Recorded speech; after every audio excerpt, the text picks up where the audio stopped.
ਸਤਿ ਸ਼੍ਰੀ ਅਕਾਲ। ਤੁਸੀਂ ਜੁੜੇ ਹੋਏ ਹੋ ਪੰਜਾਬ ਰੇਡੀਓ ਐਸੇ ਦੇ ਨਾਲ ਤੇ ਮੈਂ ਹਾਂ ਪ੍ਰਵੀਨ ਸ਼ਰਮਾ ਲੈ ਕੇ ਹਾਜ਼ਰ ਹਾਂ ਪ੍ਰੋਗਰਾਮ ਖਬਰ ਤੇ ਨਜ਼ਰ। ਖਬਰ ਤੇ ਨਜ਼ਰ ਪ੍ਰੋਗਰਾਮ ਦੇ ਵਿੱਚ ਕਈ ਅਹਿਮ ਤੇ ਕਈ ਖਾਸ ਖਬਰਾਂ ਨੂੰ ਲੈ ਕੇ ਚਰਚਾ ਕਰਨ ਦੇ ਲਈ ਜੁੜ ਚੁੱਕੇ ਨੇ ਪੰਜਾਬ ਤੋਂ ਸੀਨੀਅਰ ਪੱਤਰਕਾਰ ਦੀਪਕ ਸ਼ਰਮਾ ਚਨਾਰਥਲ ਜੀ। ਸ਼ਰਮਾ ਸਤਿ ਸ਼੍ਰੀ ਅਕਾਲ, ਸਵਾਗਤ ਹੈ ਜੀ ਪੰਜਾਬ ਰੇਡੀਓ ਐਸੇ ਤੇ। ਸਤਿ ਸ਼੍ਰੀ ਅਕਾਲ ਪ੍ਰਵੀਨ ਜੀ, ਸਾਰੇ ਦਰਸ਼ਕਾਂ ਨੂੰ ਸਰੋਤਿਆਂ ਨੂੰ ਪਿਆਰ ਭਰੀ ਸਤਿ ਸ਼੍ਰੀ ਅਕਾਲ ਜੀ। ਪ੍ਰੋਗਰਾਮ ਦੇ ਵਿੱਚ ਅੱਗੇ ਵਧਣ ਤੋਂ ਪਹਿਲਾਂ ਧੰਨਵਾਦ ਕਰਦੇ ਚਲੇ ਸਪਾਂਸਰਸ ਦਾ ਜਿਹੜੇ ਜ਼ਰੀਆ ਬਣਦੇ ਨੇ ਇਹਨਾਂ ਪ੍ਰੋਗਰਾਮਾਂ ਨੂੰ ਤੁਹਾਡੇ ਤੱਕ ਪਹੁੰਚਾਉਣ ਦੇ ਲਈ। ਖਾਲਸਾ ਇੰਸ਼ੋਰੈਂਸ ਏਜੰਸੀ ਵਾਲੇ, ਜਿਨ੍ਹਾਂ ਤੋਂ ਤੁਸੀਂ ਹਰ ਤਰੀਕੇ ਦੀ ਇੰਸ਼ੋਰੈਂਸ ਲੈ ਸਕਦੇ ਹੋ। ਇੰਸ਼ੋਰੈਂਸ ਬਾਰੇ ਪਤਾ ਕਰਨ ਦੇ ਲਈ ਇਹਨਾਂ ਦਾ ਨੰਬਰ ਹੈ 468 272 2500।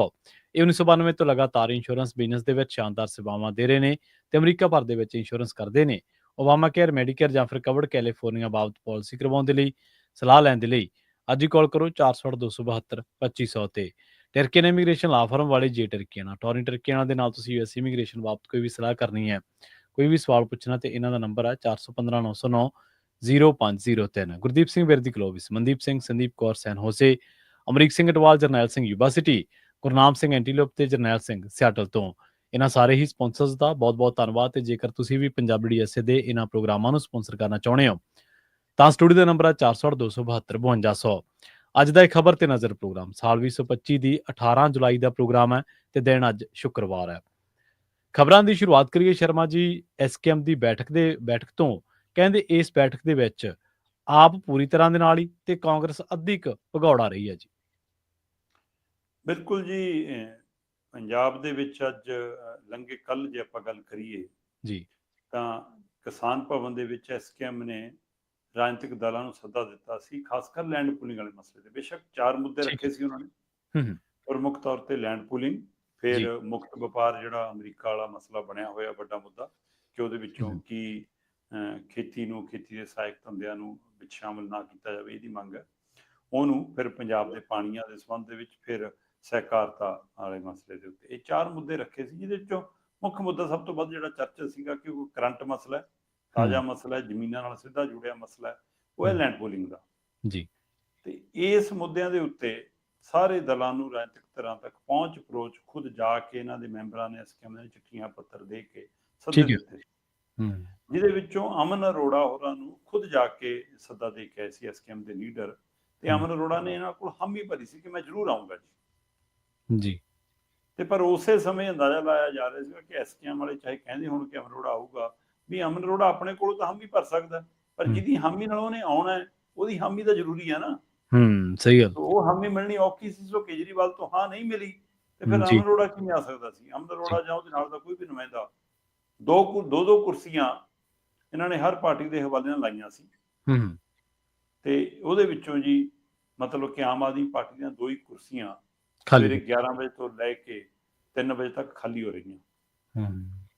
ਹਾਂ, ਅੱਧੀ ਬੈਠਕ ਹੋਣ ਤੋਂ ਬਾਅਦ ਕਾਂਗਰਸ ਦੀਆਂ ਕੁਰਸੀਆਂ ਭਰੀਆਂ। ਠੀਕ ਹੈ, ਮਤਲਬ ਬੈਠਕ ਦਾ ਸਮਾਂ 11 ਵਜੇ ਸੀ, 11:30 ਬੈਠਕ ਸ਼ੁਰੂ ਹੋਈ, 11:30 ਤੱਕ ਡੀਕਿਆ ਗਿਆ ਤੇ 11:30 ਤੋਂ ਜਦੋਂ ਬੈਠਕ ਸ਼ੁਰੂ ਹੋਈ ਤਦ ਵੀ ਮਤਲਬ ਕਿ ਕਾਂਗਰਸ ਔਰ ਆਮ ਆਦਮੀ ਪਾਰਟੀ ਦਾ ਕੋਈ ਨੁਮਾਇੰਦਾ ਨਹੀਂ ਬੋੜਿਆ ਸੀ। ਠੀਕ ਹੈ, ਫਿਰ ਅੱਧੀ ਕੁ ਬੈਠਕ ਜਦੋਂ ਹੋ ਗਈ ਲਗਭਗ 12:30 ਪੌਣੇ 1 ਵਜੇ ਜਾ ਕੇ ਫਿਰ ਉਹਨਾਂ ਨੇ ਕਿਹਾ ਵੀ ਕਿ ਹੁਣ ਲਗਭਗ ਅੱਧੀ ਬੈਠਕ ਹੋ ਗਈ ਆ ਤੇ ਇਸ ਲਈ ਹੁਣ ਅਸੀਂ ਅੱਧਾ ਸਮਾਂ ਇੰਤਜ਼ਾਰ ਕਰ ਲਿਆ, ਇਹ ਤੋਂ ਵੱਧ ਇੰਤਜ਼ਾਰ ਨਹੀਂ ਠੀਕ ਹੁੰਦਾ।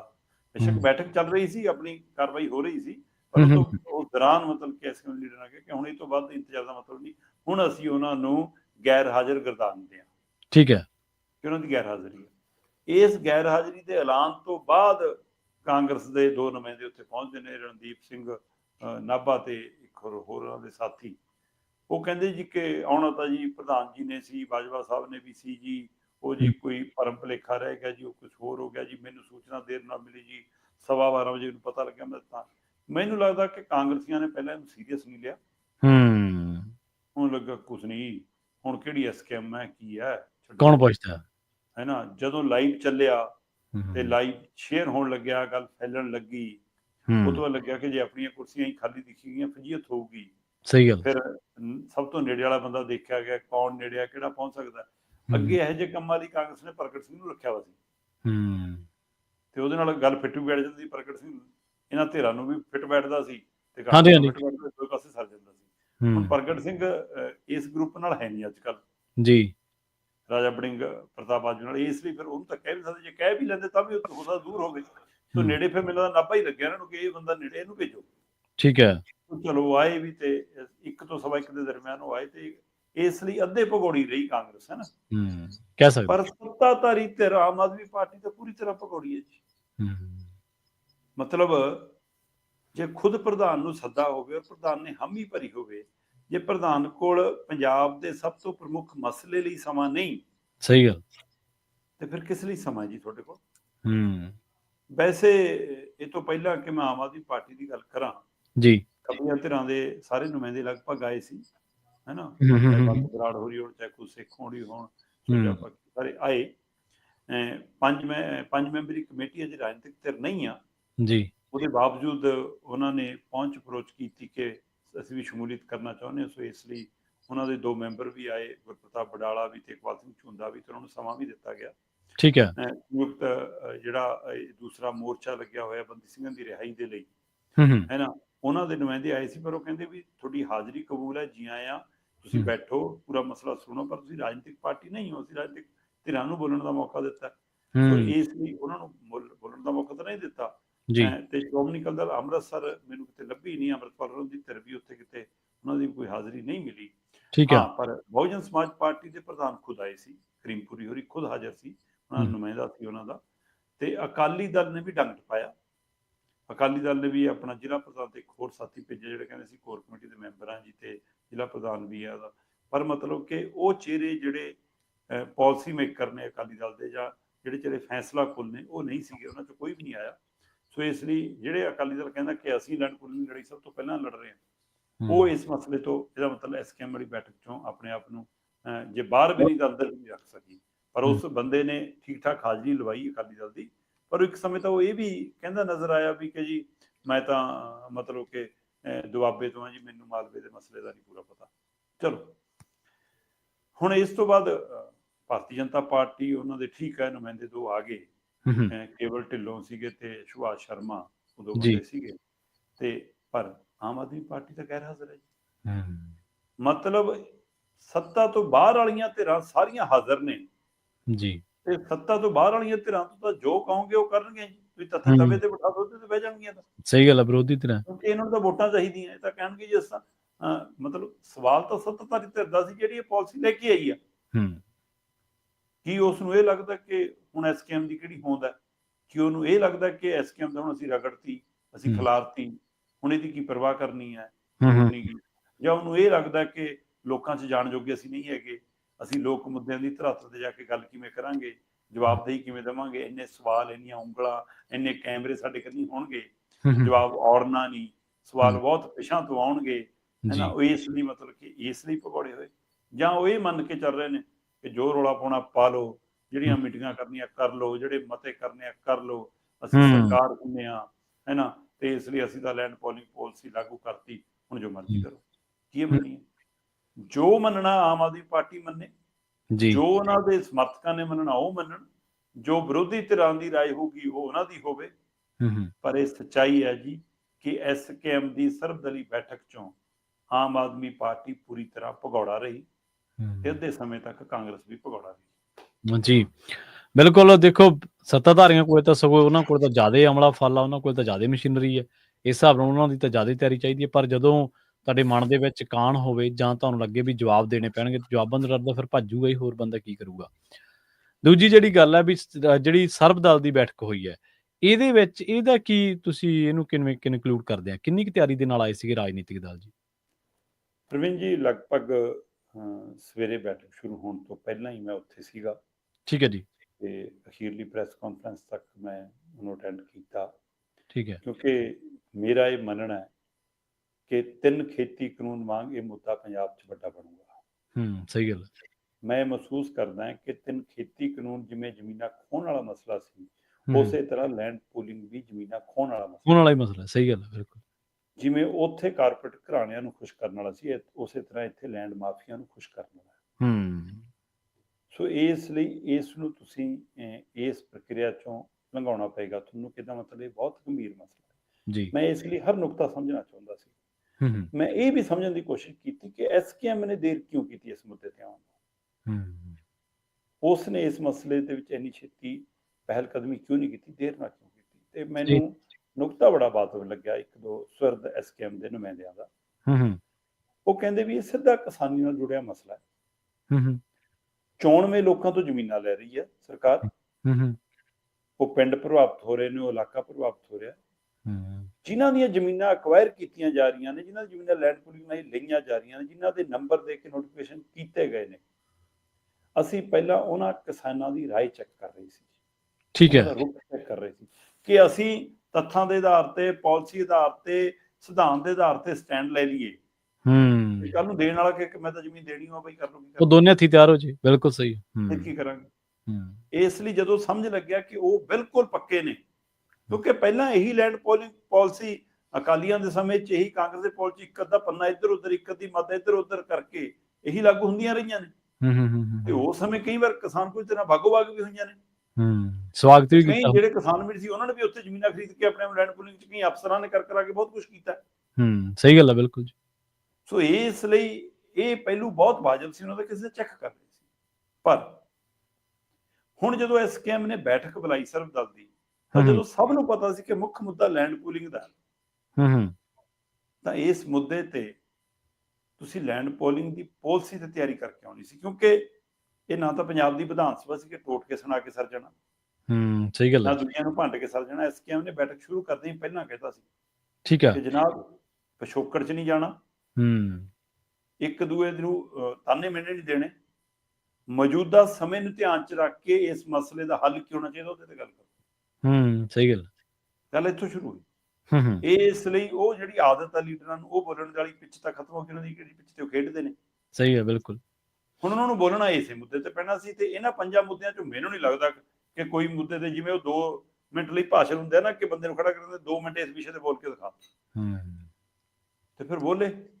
ਹੁਣ ਕਾਮਰੇਡਾਂ ਦੀ ਵਾਰੀ ਆਈ ਤੇ ਉਹ WTO ਤੋਂ ਲੈ ਕੇ ਉਹ ਚੀਨ ਦਾ, ਫਲਾਣਾ, ਰੂਸ ਦਾ, ਉਹ ਸਾਰਾ ਹਿਸਾਬ ਕਿਤਾਬ ਬਾਹ ਲਿਆਏ। ਉਹ ਤਾਂ ਲੰਬਾ ਬਾਣ ਪਾ ਕੇ ਆਏ, ਪਰ ਜਿਹੜਾ ਮਸਲਾ ਪੰਜਾਬ ਦੇ ਨਾਲ ਖੜਾ, ਉਹਦੇ ਤੇ ਸਿੱਧਾ ਕਿਤੇ ਕੁਝ ਐਡਰੈਸ ਕਰਦਾ ਕੋਈ ਦਿਖਿਆ ਨਹੀਂ ਮੈਨੂੰ।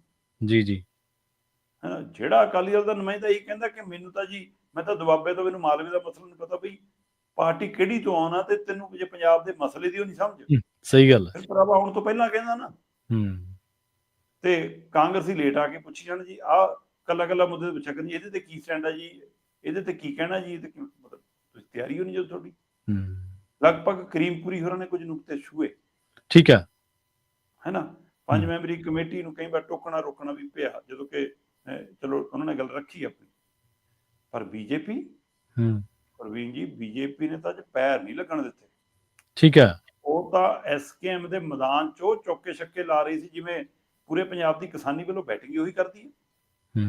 ਪੰਜਾਬ ਦੀ ਕਿਸਾਨੀ ਦਾ ਫਿਕਰ ਉਹਨੂੰ ਕਹਿੰਦੇ ਜੀ, ਲੈ ਇਹ ਕਿਹੜੀ ਗੱਲ ਹੈ ਜੀ, ਲੈਂਡ ਪੋਲਿੰਗ ਰੱਦ ਹੋਣੀ ਚਾਹੀਦੀ ਹੈ ਜੀ, ਅਸੀਂ ਧਰਤੀ ਤੇ ਬੈਠ ਕੇ ਲੜਾਂਗੇ, ਅਸੀਂ ਮੋਦੀ ਤੱਕ ਜਾਵਾਂਗੇ, ਅਸੀਂ ਅਮਿਤ ਸ਼ਾਹ, ਤੁਸੀਂ ਚੱਲਣਾ, ਤੁਹਾਨੂੰ ਲੈ ਜਾਵਾਂਗੇ, ਮੁਲਾਕਾਤ ਕਰਾ ਦਾਂਗੇ, ਸਰਬ ਦਲ ਦੀ ਬੈਠਕ ਕਰਾਉਣੀ ਹੈ ਜੀ, ਬੈਠਕ ਕਰਾ ਦਾਂਗੇ, ਸਾਰੇ ਦਲਾਂ ਦਾ ਵਫਦ ਜਾਣਗੇ। ਅਸਾਂ ਸਿੱਧੇ ਜੀ ਅਮਿਤ ਸ਼ਾਹ, ਮੋਦੀ ਤੋਂ ਥੱਲੇ ਰੁਕੇ ਨਹੀਂ ਰਹੇ ਸੀ। ਉਹ ਤਾਂ ਆਹ ਪਾਣੀਆਂ ਦਾ ਮਸਲਾ, ਲੈ ਅਸੀਂ ਪੰਜਾਬ ਨਾਲ ਖੜੇ ਹਾਂ ਜੀ, ਪੰਜਾਬ ਦੀ ਵਿਧਾਨ ਸਭਾ 'ਚ ਸਮਝੌਤੇ ਰੱਦ ਕਰਾਓ ਜੀ, ਅਸੀਂ ਉਹ ਉੱਥੇ ਕਰਾ ਕੇ ਔਖੇ ਕਰਾ ਦਾਂਗੇ ਜੀ, ਉੱਥੋਂ ਮੋਹਰ ਲਵਾਵਾਂਗੇ, ਰਾਸ਼ਟਰਪਤੀ ਉਹ ਕਰਾਵਾਂਗੇ ਸਾਰਾ। ਮੈਂ ਕਹਿੰਦਾ ਉਹ ਤਾਂ ਐਂ ਕਹਿ ਰਹੇ ਸੀ ਜਿਵੇਂ ਉਹ ਕਿਸਾਨਾਂ ਦੇ ਢਿੱਡ 'ਚੋਂ ਹੀ ਜੰਮੇ ਨੇ। ਉਹ ਤਾਂ ਕਹਿੰਦੇ, ਮਤਲਬ ਇਹ ਤਾਂ ਹੁਣ ਐਸਕੇਐਮ ਦੇ ਲੀਡਰਾਂ 'ਚ ਜਾਣ ਚਾਹੀਦੀ ਸੀ, ਜਦੇ ਮੋੜ ਕੇ ਪੁੱਛਦੇ ਕਿ ਭਰਾਵਾ 385 ਦਿਨ ਉੱਥੇ ਬੈਠ ਕੇ, ਜਦ ਤੱਕ ਮੋਦੀ ਨੂੰ ਚਿੱਕ ਵੀ ਨਹੀਂ ਆਈ ਕਦੇ। ਸਹੀ ਗੱਲ। ਜਦ ਤੱਕ ਅਸੀਂ ਚੇਤੇ ਵੀ ਨਹੀਂ ਆਏ ਕਦੇ। 700 ਕਿਸਾਨ ਗਵਾ ਕੇ ਆਏ ਆ, ਜਦ ਤੱਕ ਕਦੇ ਹੱਲ ਵੀ ਨਹੀਂ ਪੁੱਛਿਆ, ਇੱਕ ਲੈਣ ਅਫਸੋਸ ਆਈ ਨਹੀਂ ਕਦੇ ਪ੍ਰਗਟਾਈ, ਨਾ ਕਦੇ ਵੀ। ਹੁਣ ਇੰਨਾ ਹੇਜ ਕਾਹਦਾ ਜਾਗ ਰਿਹਾ? ਉਹੀ ਬੀਜੇਪੀ ਹੈ ਨਾ। ਫਿਰ ਇਹਦਾ ਕੀ ਅਰਥ ਹੈ? ਹਾਂ ਚਲੋ, ਸੱਤਾਧਾਰੀ ਧਿਰ ਗਾਇਬ ਸੀ, ਬਾਕੀ ਧਿਰਾਂ ਨੇ ਆਪਣੀ ਗੱਲ ਰੱਖੀ, ਪਰ ਕੋਈ ਵੀ ਇੱਕ ਵੀ ਮੈਂਬਰ ਮੈਨੂੰ ਇਸ 2 ਪੰਨਿਆਂ ਦੀ ਲੈਂਡ ਪੋਲਿੰਗ ਪਾਲਿਸੀ ਦੇ ਕਿਸੇ ਨੁਕਤੇ ਤੇ ਉਂਗਲ ਧਰਦਾ ਨਹੀਂ ਦਿਖਿਆ। ਠੀਕ ਹੈ।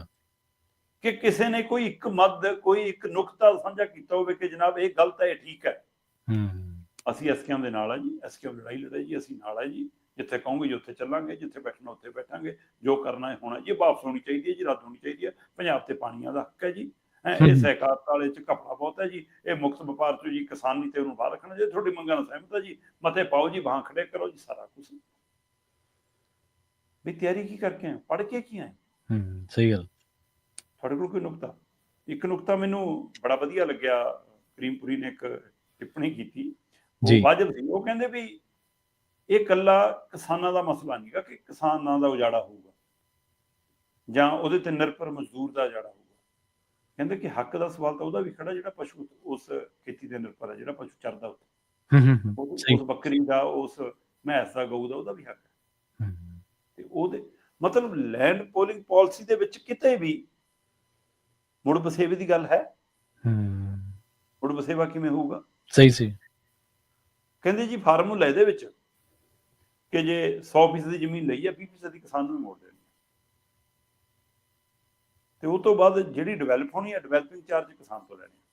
ਅੱਛਾ, ਵਾਹ। ਮਤਲਬ ਜੇ 10 ਕਿੱਲੇ ਆਏ ਲੈਂਡ ਪੋਲਿੰਗ 'ਚ ਤਾਂ 2 ਕਿੱਲੇ ਤੁਹਾਨੂੰ ਵਾਪਸ ਮਿਲ ਗਏ, ਤੇ 2 ਕਿੱਲਿਆਂ ਦੇ ਡਿਵੈਲਪ ਕਰਨ ਦੇ ਫਿਰ 2 ਕਰੋੜ ਦੇਣਾ ਪਊਗਾ ਤੁਹਾਨੂੰ। ਹੁਣ ਲਾਲੋ ਸਾਹਿਬ ਕਿੱਧਰ ਨੂੰ ਜਾਣਾ? ਸਹੀ ਗੱਲ, ਬਿਲਕੁਲ ਹੈ ਨਾ। ਬਲਵੀਰ ਸਿੰਘ ਰਾਜੇ ਵਾਲੇ ਦੱਸ ਰਹੇ ਸੀ, ਕਹਿੰਦੇ ਵੀ ਕਿ ਇਸ ਦੌਰ ਦੇ ਦਰਮਿਆਨ ਹੀ ਪੰਜਾਬ 'ਚੋਂ ਕਰੀਬ 4 ਲੱਖ ਏਕੜ ਦੇ ਕਰੀਬ ਜ਼ਮੀਨ ਐਕਵਾਇਰ ਹੋ ਰਹੀ ਹੈ। 4 ਲੱਖ ਏਕੜ? ਹਾਂ, ਇੱਕ ਆਪਾਂ ਪਹਿਲਾਂ ਵੀ ਗੱਲ ਕਰਕੇ ਨੂੰ ਕਿ ਇੱਕ ਤਾਂ ਦਹਾਕੇ 'ਚ ਇੰਨੀ ਹੋ ਗਈ, ਉਹਦੇ ਵਿੱਚ ਉਹ ਗੱਲ ਕਰ ਰਹੇ ਸੀ ਕਿ ਆਪਾਂ 60,000 ਏਕੜ ਦੇ ਪਹਿਲਾਂ ਗੱਲ ਵੀ ਕੀਤੀ ਸੀ ਇੱਕ ਦਿਨ ਕਿ ਉਹ ਤਾਂ ਭਾਰਤਮਾਲਾ ਆ ਗਈ। ਉਹ ਮੌਜੂਦਾ ਹਵਾਲੇ ਨਾਲ ਗੱਲ ਕਰ ਰਹੇ ਸੀ, ਉਹ ਕਹਿੰਦੇ ਵੀ 1 ਲੱਖ ਏਕੜ ਤਾਂ ਇਹਨਾਂ ਨੇ ਭਾਰਤਮਾਲਾ 'ਚ ਇੱਧਰ ਉੱਧਰ ਕਰਕੇ ਪੂਰੀ ਕਰ ਦੇਣੀ ਹੈ। ਇਹਦੇ ਨੇੜੇ ਤੇੜੀ ਰੇਲਵੇ ਨਾਲ ਸੰਬੰਧਿਤ ਪ੍ਰੋਜੈਕਟ ਉਹਦੇ, ਉਹ ਸਾਰਾ ਕੁਝ ਉਹ 'ਚ ਲੈਣੀ ਹੈ, ਕੁਝ ਲੈ ਰਹੀ ਹੈ, ਕੁਝ ਐਕਵਾਇਰ ਹੋ ਰਹੀ ਹੈ। ਤੇ ਤੀਜਾ ਕਹਿੰਦੇ ਹੁਣ ਇਹ ਆ ਗਏ ਕਲੋਨੀਆਂ ਵਾਲੇ ਕਿ ਜੀ ਇਹ ਕਲੋਨੀਆਂ ਕਟਾ ਕੇ ਇਹਨਾਂ ਨੇ, ਮਤਲਬ ਇਹ ਵੱਡਾ ਸਵਾਲ ਅੱਜ ਉੱਥੇ ਉੱਠਿਆ ਕਿ ਵੀ ਪੰਜਾਬ 'ਚ ਕਿੰਨੀ ਕੁ ਡਿਮਾਂਡ ਆ ਮਹਿੰਗੇ ਕੋਠੀਆਂ, ਮਹਿੰਗੇ ਮਕਾਨਾਂ ਦੀ, 30,000 ਗਜ ਵਾਲੀਆਂ ਕਲੋਨੀਆਂ ਦੀ। ਉੱਥੇ ਨੁਕਤਾ ਵੀ ਕਾਦੀਆਂ ਨੇ ਸੁਝਾਇਆ ਕਿ ਜਗਰਾਉਂ ਵਾਲੀ ਮਿੱਲ ਬੰਦ ਕਰਾ ਕੇ ਉੱਥੇ ਕਲੋਨੀਆਂ ਕੱਟੀਆਂ ਸੀ, ਚੈੱਕ ਕਰਕੇ ਦੇਖ ਲਓ, ਕਹਿੰਦੇ ਉੱਥੇ 15,000 ਰੁਪਏ ਗਜ ਨਾਲ ਕੱਟੀਆਂ ਸੀ ਅੱਜ ਤੋਂ 8-10 ਸਾਲ ਪਹਿਲਾਂ, ਕਿ ਅਜੇ ਵੀ 4 ਮਕਾਨ ਬਣੇ ਆ, ਸਾਰੇ ਖਾਲੀ ਪਏ ਬਿਲਕੁਲ। ਤੇ ਇਹ ਇਸ ਲਈ ਕਹਿੰਦੇ ਕਿ ਕਿਹਦੀ ਡਿਮਾਂਡ ਹੈ ਜੀ, ਤੇ ਜੇ ਵਿਕਣੇ ਵੀ ਹੈ, ਬਣਨੇ ਵੀ ਹੈ, ਤਾਂ ਉਹਨਾਂ 'ਚ ਰਹਿਣਾ ਕਿਹਨਾਂ ਨੇ? ਪੰਜਾਬ ਵਾਲਿਆਂ ਨੇ ਜਾਂ ਬਾਹਰਲਿਆਂ ਨੇ? ਸਹੀ ਗੱਲ। ਤੇ ਇਹ ਨੁਕਤੇ, ਪਰ ਕਿਸੇ ਵੀ ਪਾਰਟੀ ਦੀ ਲੈਂਡ ਪੋਲਿੰਗ ਵਾਲੇ ਮੁੱਦੇ ਤੇ ਕੋਈ ਤਿਆਰੀ ਨਹੀਂ ਸੀ। ਸਿਰਫ ਤੇ ਉਹ ਬਸ ਇੱਕੋ ਗੱਲ ਦਾ ਰੋਣਾ ਕਿ ਤੁਹਾਡੇ ਸਮਰਥਨ 'ਚ, ਤੁਹਾਡੇ ਹੱਕ 'ਚ। ਸੋ ਐਸਕੇਐਮ ਵਾਲਿਆਂ ਨੇ ਫਿਰ ਸਪਸ਼ਟ ਕੀਤਾ ਕਿ ਭਾਈ ਅਸੀਂ ਤਾਂ ਆਪਣਾ ਪ੍ਰੋਗਰਾਮ ਲਿਖਿਆ ਹੋਇਆ ਜੀ, ਅਸੀਂ ਤਾਂ ਝੰਡਾ ਮਾਰਚ ਵੀ ਕਰਾਂਗੇ, ਅਸੀਂ ਤਾਂ ਟਰੈਕਟਰ ਮਾਰਚ ਵੀ ਕਰਾਂਗੇ, ਅਸੀਂ ਮਹਾ ਰੈਲੀ ਵੀ ਕਰਾਂਗੇ, ਮਹਾ ਪੰਚਾਇਤ ਵੀ ਕਰਾਂਗੇ, ਪਰ ਰਾਜਨੀਤਿਕ ਧਿਰਾਂ ਨੂੰ ਅਸੀਂ ਸਟੇਜ ਨਹੀਂ ਦਿੰਦੇ। ਸਾਡਾ ਸਟੈਂਡ ਉਹੀ ਐਸਕੇਐਮ ਵਾਲਾ ਉੱਥੇ ਵਾਲਾ। ਠੀਕ ਹੈ, ਵਿੰਗ ਬਣੇ ਨੇ, ਕੋਈ ਕਿਸਾਨ ਵਿੰਗ ਬਣਿਆ, ਕੋਈ ਮਜ਼ਦੂਰ ਵਿੰਗ ਬਣਿਆ, ਕੋਈ ਛੋਟਾ ਦੁਕਾਨਦਾਰ ਵਿੰਗ ਬਣਿਆ, ਉਹਨਾਂ ਨੇ ਅੰਦੋਲਨ 'ਚ ਆਉਣਾ, ਆਉਣ ਜੀ ਸਦਕੇ, ਪਰ ਪਾਰਟੀ ਦੇ ਝੰਡੇ ਥੱਲੇ ਨਹੀਂ। ਦਿੱਲੀ ਕਿਸਾਨ ਅੰਦੋਲਨ ਦੀ ਸਾਰਾ ਪੰਜਾਬ ਗਿਆ ਹੀ, ਸਾਰੀਆਂ ਪਾਰਟੀਆਂ ਦੇ ਲੀਡਰ ਵਿੱਚੇ ਫਿਰਦੇ ਸੀ, ਠੀਕ ਹੈ ਨਾ। ਪਰ ਜੇ ਤੁਸੀਂ ਸੋਚੋ ਕਿ ਤੁਹਾਨੂੰ ਸਟੇਜ ਮਿਲ ਜੂ, ਤੁਹਾਡੇ ਪਾਰਟੀ ਦਾ ਨਾਮ ਮਿਲ ਜੂ, ਉਹ ਨਹੀਂ। ਸਹੀ ਹੈ ਨਾ। ਪਰ ਕਹਿੰਦੇ ਅਸੀਂ ਤੁਹਾਨੂੰ ਸੱਦਿਆ ਇਸ ਲਈ ਹੈ, ਸਮਰਥਨ ਲੈਣ ਲਈ ਨਹੀਂ, ਤੁਹਾਨੂੰ ਸੱਦਿਆ ਇਸ ਲਈ ਹੈ ਕਿ ਮੁੱਦੇ ਨੇ ਪੰਜਾਬ ਦੇ, ਇਹਦੇ ਤੇ ਲੜਾਈ ਹੋਣ ਜਾ ਰਹੀ ਹੈ, ਅਸੀਂ ਲੜ ਲੈਣਾ, ਤੁਸੀਂ ਆਪਣੇ ਪਲੇਟਫਾਰਮ ਤੇ ਲੜੋ। ਸਹੀ ਗੱਲ ਹੈ, ਬਿਲਕੁਲ। ਆਪਣੇ ਰਾਜਨੀਤਿਕ ਥੜਿਆਂ ਤੇ ਗੱਲ ਕਰੋ, ਉਹਦੇ ਲਈ ਕੁਝ ਕਰੋ। ਸੋ ਪਰ ਅਫਸੋਸ ਜੀ, ਅੱਜ ਦਾ ਸਿਆਸਤਦਾਨ ਨਾ ਤਿਆਰੀ ਕਰਦਾ, ਨਾ ਤਿਆਰੀ ਨਾਲ ਆਉਂਦਾ, ਨਾ ਉਹ ਪੜ੍ਹ ਲਿਖ ਕੇ ਆਉਂਦਾ, ਨਾ ਸਮਝ ਕੇ ਆਉਂਦਾ। ਉਸ ਦਾ ਤਾਂ ਬਸ ਨਾਅਰੇ ਲਵਾਓ, ਸੀਟ ਜਿਤਾਓ, ਪੈਸੇ ਨਾਲ ਵੋਟਾਂ ਖਰੀਦੋ, ਇਹ ਫਾਰਮੂਲੇ ਆਉਂਦੇ। ਤਿਆਰੀ ਤਾਂ ਉਹ ਤਾਂ ਕਰੇ ਨਾ ਸਿਆਸਤਦਾਨ, ਜੇ ਉਹ ਵਾਕਈ ਉਸ ਧਿਰ ਦੇ ਲਈ ਲੜਨਾ ਚਾਹੁੰਦਾ ਹੋਵੇ। ਉਹ ਤਾਂ ਆਪਣੀ ਵੋਟ ਲਈ ਲੜ ਰਿਹਾ ਨਾ। ਹੁਣ ਤਾਂ ਜੇ ਉਹਨੂੰ ਪੋਲਿਟਿਕਸ ਕਰਨੀ ਪਈ ਇਸ ਪੁਲਿੰਗ ਦੇ ਹੱਕ ਦੇ ਵਿੱਚ, ਤਾਂ ਉਹ ਕਰੂਗਾ, ਲੈਂਡ ਪੁਲਿੰਗ ਦੇ ਹੱਕ ਦੇ ਵਿੱਚ ਵੀ ਪੋਲਿਟਿਕਸ ਕਰੂਗਾ। ਕਰ ਰਹੇ ਜੀ, ਬੀਜੇਪੀ ਕਰ ਰਹੀ ਹੈ ਨਾ। ਹਾਂ, ਕਾਂਗਰਸ ਨੂੰ ਇਹ ਲੱਗਦਾ ਕਿ ਕਿਤੇ ਇਹਦੇ ਚੱਕਰ 'ਚ ਸਾਡੀ ਸ਼ਹਿਰੀ ਵੋਟ ਨਾ ਖਰਾਬ ਹੋ ਜਾਵੇ। ਬੀਜੇਪੀ ਕਹਿੰਦੀ ਸ਼ਹਿਰੀ ਵੋਟ ਸਾਡੀ ਗਰੰਟਡ ਹੈ, ਜੇ ਇਸ ਦਾਅ ਨਾਲ ਇੱਧਰਲੀ ਕੁਝ ਵੋਟ ਆ ਜਾਵੇ ਸਾਨੂੰ ਫਾਇਦਾ ਹੈ। ਬਿਲਕੁਲ। ਸੋ ਤਿਆਰੀ ਕਰਨ ਦੀ ਤਾਂ ਲੋੜ, ਉਹਨੂੰ ਤਿਆਰੀ ਤਾਂ ਉਦੋਂ ਕਰਨਗੇ ਜਦੋਂ ਉਹਨੂੰ ਪਤਾ ਲੱਗ ਗਿਆ ਵੀ ਹੁਣ ਮੈਦਾਨ ਇੱਧਰ ਆ ਤੇ ਅੱਧਾ ਇੱਧਰ ਆ, ਤੇ ਹੁਣ ਤਿਆਰੀ ਕਰੋ ਵੀ ਇਹਨਾਂ ਚੋਂ ਹਾਸਲ ਕੀ ਕਰਨਾ। ਅਗਲੀ ਗੱਲ ਕਰੀਏ ਆਪਾਂ ਸਿੱਖ ਸ਼ਰਧਾਲੂਆਂ ਦੀ, ਜਿਨ੍ਹਾਂ ਦੀ ਮਨਜ਼ੂਰੀ ਦੇ ਉੱਤੇ ਸਵਾਲ ਖੜਾ ਹੋਇਆ ਪਿਆ ਜੀ। ਗੁਰਪੁਰਬ ਦੇ ਮੌਕੇ ਜਿਹੜੇ ਪਾਕਿਸਤਾਨ ਜਾਂਦੇ ਨੇ ਸਿੱਖ ਸ਼ਰਧਾਲੂ, ਉਹਨਾਂ ਨੂੰ ਮਨਜ਼ੂਰੀ ਮਿਲੂਗੀ ਜਾਂ ਫਿਰ ਨਹੀਂ? ਬਿਲਕੁਲ ਜੀ, ਪਹਿਲੀ ਪਾਤਸ਼ਾਹੀ ਸ਼੍ਰੀ ਗੁਰੂ ਨਾਨਕ ਦੇਵ ਜੀ ਦੇ ਪ੍ਰਕਾਸ਼ ਪੁਰਬ ਦੇ ਸੰਬੰਧ ਦੇ ਵਿੱਚ ਐਸਜੀਪੀਸੀ ਨੇ ਸਿੱਖ ਸ਼ਰਧਾਲੂਆਂ ਨੂੰ ਪਾਸਪੋਰਟ ਮੰਗੇ ਨੇ ਕਿ ਜਿਹੜੇ ਜਾਣਾ ਚਾਹੁੰਦੇ ਨੇ ਉਹ ਆਪਣੇ ਪਾਸਪੋਰਟ ਦੇਣ, ਤੇ ਜੇ ਪਾਸਪੋਰਟ, ਆਧਾਰ ਕਾਰਡ, ਜੇ ਉਹ ਸਾਰੀ ਪ੍ਰਕਿਰਿਆ ਸ਼ੁਰੂ ਹੋ ਰਹੀ ਹੈ, ਤੇ ਇਹਦਾ ਮਤਲਬ ਕੀ ਐਸਜੀਪੀਸੀ ਨੇ ਕੇਂਦਰ ਸਰਕਾਰ ਨਾਲ ਰਾਬਤਾ ਕਰ ਲਿਆ ਕਿ ਉਹਨਾਂ ਤੋਂ ਹਾਮੀ ਲੈਣ ਤੋਂ ਬਾਅਦ ਇਹ ਪ੍ਰਕਿਰਿਆ ਸ਼ੁਰੂ ਹੋਈ ਹੈ, ਜਾਂ ਇਹ ਦਸਤਾਵੇਜ਼ੀ ਤੌਰ ਤੇ ਪੂਰੇ ਕਰਨ ਤੇ ਬਾਅਦ ਚੋਂ ਦਿਲਾਂ ਨੂੰ ਠੇਸ ਪਹੁੰਚੇ ਜਦੋਂ ਕੇਂਦਰ ਕਹਿ ਦੇਵੇ ਕਿ ਨਹੀਂ ਜਾ ਸਕਦੇ ਜੀ। ਵੀ ਅਜੇ ਤਾਂ ਇਹ ਨਹੀਂ ਪਤਾ ਕਿ ਕਿਹੜੇ ਭਗਤ ਖੜੇ ਹੋ ਕੇ ਰੌਲਾ ਪਾਉਣ ਲੱਗ ਜਾਣ, ਤਾਂ ਦੇਸ਼ ਧਰੋਹੀ ਨੇ ਜੀ। ਜਿਹੜੇ ਫਿਲਮ ਤੇ ਇੱਕ ਕਲਾਕਾਰ ਦੇ ਮੁੱਦੇ ਤੇ ਰੌਲਾ ਪਾਉਂਦੇ, ਕੁਝ ਵੀ ਕਹਿ ਸਕਦੇ। ਸਹੀ ਗੱਲ ਹੈ। ਉਹਨਾਂ ਦੀ ਕੀ ਗਰੰਟੀ ਹੈ? ਪਰ ਮੇਰੇ ਧਿਆਨ ਚ ਹੈ ਕਿ ਜਦੋਂ ਪਹਿਲਗਾਮ ਹਮਲਾ ਹੋਇਆ ਸੀ ਹੈ ਨਾ, ਉਹ ਤੋਂ ਪਹਿਲਾਂ ਪੁਲਵਾਮਾ ਹਮਲਾ ਸੀਗਾ। ਹਾਂਜੀ ਹਾਂਜੀ, ਪੁਲਵਾਮਾ। ਜਦੋਂ ਪੁਲਵਾਮਾ ਹਮਲਾ ਹੋਇਆ ਸੀ ਤਾਂ ਉਸ ਸਮੇਂ ਦੇ ਦਰਮਿਆਨ ਵੀ ਇਹ ਰੋਕਾਂ ਬਹੁਤ ਸਖਤ ਸੀ ਤੇ ਸ਼੍ਰੀ ਗੁਰੂ ਨਾਨਕ ਦੇਵ ਜੀ ਦਾ 550 ਸਾਲਾ ਸੀਗਾ ਉਹਨਾਂ ਦਿਨਾਂ ਚ। ਜੀ ਜੀ ਜੀ, ਬਿਲਕੁਲ। ਤੇ ਕੁਦਰਤ ਨੇ ਮਤਲਬ ਕ੍ਰਿਸ਼ਮਾ ਵਰਤਾਇਆ ਤੇ ਕਰਤਾਰਪੁਰ ਸਾਹਿਬ ਦਾ ਲਾਂਘਾ ਖੁੱਲਿਆ। ਤੇ ਇਸ ਲਈ ਜੇਕਰ ਉਹ ਸਦਭਾਵਨਾ ਵਾਲਾ ਮਾਹੌਲ ਬਣ ਸਕਦਾ ਹੈ ਤੇ ਗੁਰੂ ਨਾਨਕ ਦੇਵ ਜੀ ਦਾ ਮਤਲਬ ਸਿਧਾਂਤ ਇਹੀ ਹੈ ਕਿ ਗੋਸ਼ਟੀਆਂ, ਵਿਚਾਰ, ਸੰਵਾਦ ਤੇ ਸੰਵਾਦ। ਸਹੀ ਤੇ ਇਸ ਲਈ ਫਿਰ ਜੇ ਇਸ ਗੁਰਪੁਰਬ ਦੇ ਹਵਾਲੇ ਨਾਲ ਸੰਵਾਦ ਖੁੱਲੇ ਜਾਵੇ ਤਾਂ ਹੋਰ ਕੀ ਚਾਹੀਦਾ ਜੀ। ਦੇਖੋ ਜੋ ਮਰਜ਼ੀ ਹੋਵੇ, ਜਿਹੜਾ ਨਾਨਕ ਨਾਮ ਲੇਵਾ ਨਾ ਜੀ, ਉਹ ਵਿਅਕਤੀ ਦੇ ਮਨ 'ਚ ਇੱਕ ਸ਼ਰਧਾ ਰਹਿੰਦੀ ਹੈ ਕਿ ਮੈਂ ਘੱਟੋ ਘੱਟ ਉਸ ਭੋਈ ਨੂੰ ਨਤਮਸਤਕ ਹੋ ਕੇ ਆਵਾਂ ਜਿੱਥੇ ਉਹਨਾਂ ਦਾ ਜਨਮ ਹੋਇਆ। ਸਹੀ ਸੀ, ਬਿਲਕੁਲ। ਮੇਰੇ ਅੱਜ ਵੀ ਧਿਆਨ 'ਚ ਹੈ 550 ਸਾਲਾਂ ਦੇ ਮੌਕੇ ਡੇਰਾ ਬਾਬਾ ਨਾਨਕ ਵਿਖੇ ਨਾ ਉਹ ਦਿਹਾੜਾ ਮਨਾਏ ਗਏ ਸੀਗੇ ਤੇ ਰਾਸ਼ਟਰੀ ਕਵੀ ਦਰਬਾਰ ਦੇ ਆਯੋਜਨ ਸੀਗੇ, ਜਿਸ 'ਚ ਮੈਨੂੰ ਵੀ ਜਾਣ ਦਾ ਮੌਕਾ ਮਿਲਿਆ ਸੀ। ਜੀ ਜੀ। ਉੱਥੇ ਸੁਖਜਿੰਦਰ ਰੰਧਾਵਾ ਹੋਰਾਂ ਨੇ ਗੱਲ ਸੁਣਾਈ। ਉਹ ਕਹਿੰਦੇ ਵੀ ਮੁੰਬਈ ਤੋਂ ਇੱਕ ਪਰਿਵਾਰ ਆਇਆ ਤੇ ਇੱਥੇ ਧਾਹਾਂ ਮਾਰ ਕੇ ਰੋਇਆ। ਠੀਕ ਹੈ। ਹਿੰਦੂ ਜੈਂਟਲਮੈਨ ਪਰਿਵਾਰ ਸੀ। ਉਹ ਪਰਿਵਾਰ ਨੇ ਅਪਲਾਈ ਕਰਤਾ ਕਰਤਾਰਪੁਰ ਸਾਹਿਬ ਲਾਂਘਾ ਖੁੱਲਣ ਤੋਂ ਬਾਅਦ ਕਿ ਅਸੀਂ ਜਾਣਾ। ਠੀਕ ਹੈ ਜੀ। ਉਹ ਕਹਿੰਦੇ ਜੀ ਉਹਨਾਂ ਨੂੰ ਪੁਲਿਸ ਵੈਰੀਫਿਕੇਸ਼ਨ ਵਗੈਰਾ ਹੁੰਦੀ ਸੀ, 1 2 3 4 ਕਹਿੰਦੇ 30 ਇੱਕ ਦਿਨ ਆ ਜਾ ਕਰਨ, 2 ਇੱਕ ਦਿਨ ਆ ਜਾਣ ਕਰਨ। ਕਹਿੰਦੇ ਜਦੋਂ ਉਹਨਾਂ ਦੀ ਤਸੱਲੀ ਨਹੀਂ ਹੋਈ ਫਿਰ ਆਖਰ ਚ ਕਹਿੰਦੇ ਉਹਨੇ ਸਿੱਧਾ ਪੁੱਛ ਲੈਣ ਦੇ ਅਫਸਰ ਨੇ ਆ ਕੇ ਕਿ ਤੁਸੀਂ ਹਿੰਦੂ ਹੋ ਕੇ ਕਿਉਂ ਜਾਣਾ ਚਾਹੁੰਦੇ ਹੋ। ਅੱਛਾ, ਠੀਕ ਹੈ। ਮਤਲਬ ਉਹ ਪਰਿਵਾਰ ਕਹਿੰਦੇ ਕਿ ਅਸੀਂ ਤਾਂ ਗੁਰੂ ਨਾਨਕ ਦੇਵ ਜੀ ਦੇ ਉਪਾਸਕ ਹਾਂ, ਅਸੀਂ ਉਹਨੂੰ ਮੰਨਦੇ ਹਾਂ।